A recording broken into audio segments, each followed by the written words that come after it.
Joel Gesky is joining me this morning, and he is the Manteno Choice Party candidate for mayor in the village of Manteno. So good morning, Joel. Thanks for joining me this morning. Good morning. Thank you for having me. Yeah, great to have you on the program, and thanks for letting me ask you some questions about you and your campaign. So, we were just talking a little bit off air. You've served as village trustee for 18 years now, right? That is correct. Okay.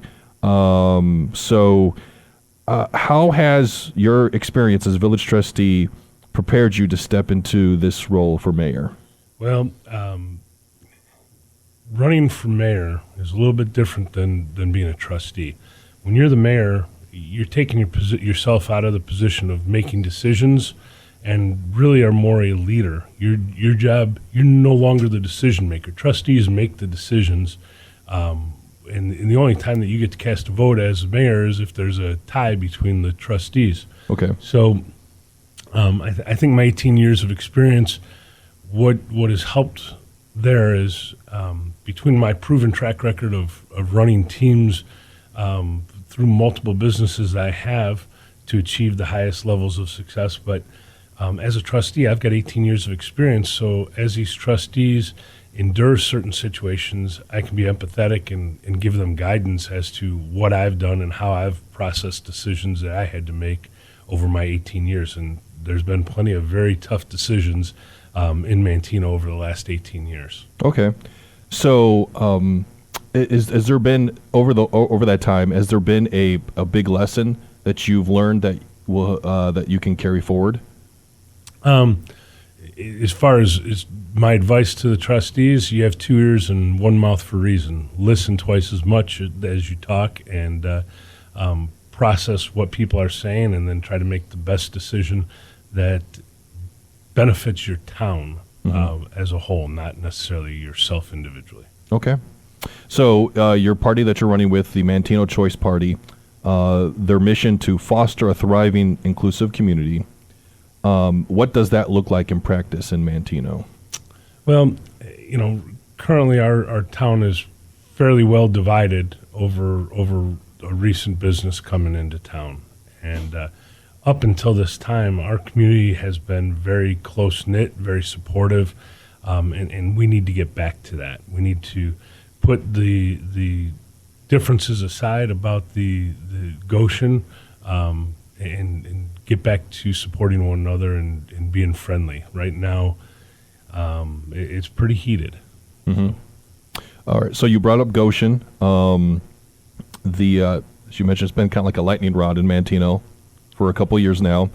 Mm-hmm. So you, as a trustee, you supported its arrival.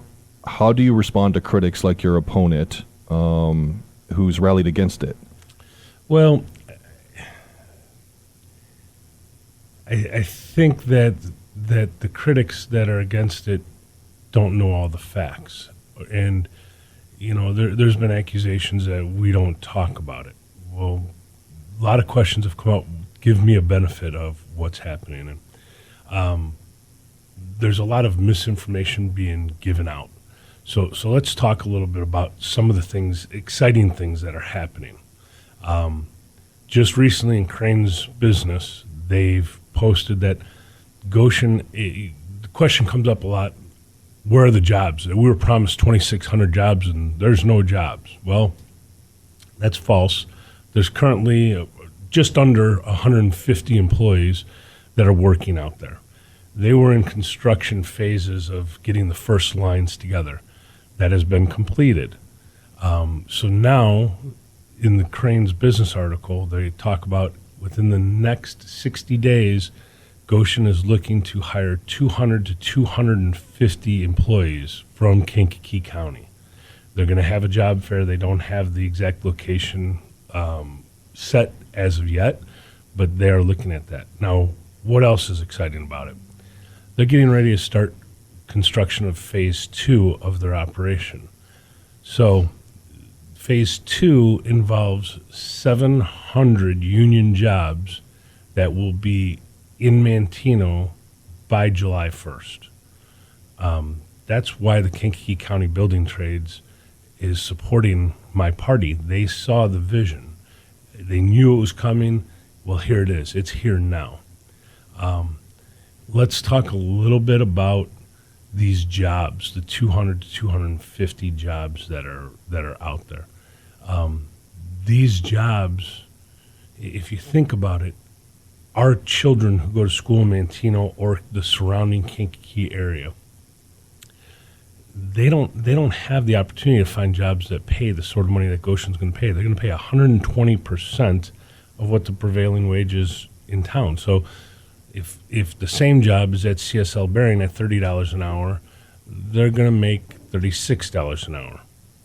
That's great for our community. That's going to be a big shot in the arm for us. So there's many other things that we could talk about, but that's the excitement that I have behind Goshen, the vision that we have behind it. Okay. So during your tenure as trustee, there's been projects like the streetscape down Main Street, Square on Second? Square on Is Second. that right? Yep. Yeah. Legacy Park upgrades. Mm-hmm. What would be your next big priority for infrastructure or development if elected mayor? Well, a couple things. I guess first and foremost, we've had a ton of development over the past 2 decades that have been associated with the village board. That pace obviously is not something that's sustainable to go on and on and on indefinitely, and we never intended it for that to happen. What I would like to see happen are a couple things. First, I'd like to see us complete Legacy Park. We're in a partnership with the township on that, so we are slowly completing that to its master plan, and expanding the pond portion of it is the next project that we are doing that has been approved, and you should start seeing some dirt work happening here shortly. One of my biggest things that I'd like to see is working with the Department of Transportation to get the overpass completed. With all of the growth that we may see in Manteno, most of it's going to happen on the west side of town.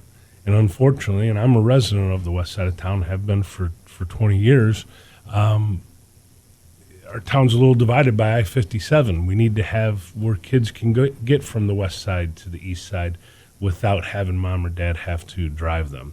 Currently, there's no safe way for that to happen. So that is my number one project I would love to see. And then the third thing I'd like to see is I would like to see our downtown renovation of Main Street. I'd like to see that expand onto Route 50, right alongside of our downtown, because I think a lot of traffic goes down 50 and people don't ever look and say, wow, they have a beautiful downtown, because they don't get to see it. I think that we have to open that corridor up a little bit and have it resemble what our downtown Main Street looks like. Okay. Yeah. Joel Gesky, the candidate for Manteno mayor with the Manteno Choice Party, joining me this morning. You're a State Farm agent, and were you, or do you still currently coach football or do some football stuff? So I've coached football for the last 8 years. Okay. I have 3 businesses that I currently run. I have 2 State Farm agencies and a storage facility. Okay. Last year, I decided to step away from coaching, just honestly, time restraints, and something had to give. And Sure. for some people, they may be aware, I've got a son who's playing at a pretty high level of football right now. So I decided that only happens once in a lifetime, and I wanted to be able to follow him in University of Illinois around the country to watch him play. So Sure. I've stepped back for a little bit. If I return, that'll something be determined in the future. But Okay. So besides being a trustee, you do have some ties to local community with those roles. Is there anything with those roles that you see could benefit you as Manteno mayor and how you manage things? Well, I think that being involved in the community, you get a pulse of what the community wants. And having coached, I've always had my ear to the ground with our younger population. Like, hey, this is troubles, problems that they have, things that they need. and I think that's been extremely helpful. And that goes back to Goshen. One of the things that I saw is we have our kids that are finishing up high school, and there wasn't a lot of job opportunity for them, so they were forced to leave the area, and we're addressing some of those concerns. Okay. How do you plan, or do you have a plan to get residents more involved in decisions with the village? That we talked a little bit about this off air, Yeah. right? And it comes back to one of our key initiatives of transparency, and we've made every effort over the last 2 decades to be transparent. Our village board meetings are all recorded. Anytime we're taking action, they're recorded and played on YouTube. We post our agendas not only on the doors but on a village website. We hold public hearings for things such as tax levies, even if we're not required, because we want public input. Multiple occasions we've requested the public's input for certain things, and it falls on deaf ears, right? Mm-hmm. And I say that not to say that people don't care. I realize that our constituents have lives, they have families, right? So they vote us in to make decisions, and we've got to find a way to get better at getting people involved. Some of it is, I think, through an education process, letting them know that, hey, these are the reasons why we're doing things, and how, why, and when we do things. But at the end of the day, people vote us in to make decisions, and although if someone doesn't agree with our decision, and again, we're going to use Goshen, all of a sudden they talk about let the populations make the decisions. Well, I don't think they want a referendum for every decision we have to make on the village board. So some of them we have to make those tough decisions. How would you differentiate your leadership style and vision from your opponents?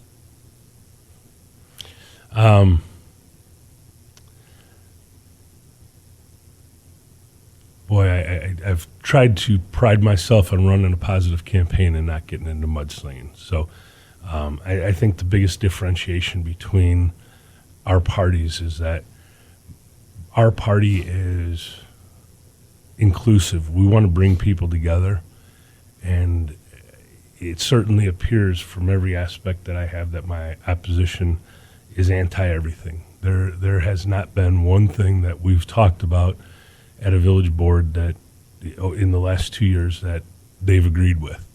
Not one particular thing. Public safety, talking about a police practice range. No, they're against it. They have we have a rezoning for housing to be more affordable housing for people. They were against that. Ironically, now in their campaign, that's one of their key initiatives, is to bring more affordable housing for youthful people. Well, their actions don't necessarily speak to the same set of standards that they've practiced over the last 2 years. So I guess we're the positive side, and they're the against everything that's going on. Where can people go to find out more information about you or the other slate of candidates with the Manteno Choice Party? Manteno Choice Party has a Facebook page. People are welcome to take a look at it. And also, we are having a meet and greet actually this evening at Copeland's in Manteno from 6 to 8. Okay. Is there anything else you'd like to add this morning, Joel? Hey, we appreciate everyone and would like to see their votes on April 1st. All right. Joel Gesky, Manteno Choice Party candidate for Manteno Mayor. Thanks for joining me this morning. Thank you. Yeah, have a great day. You too.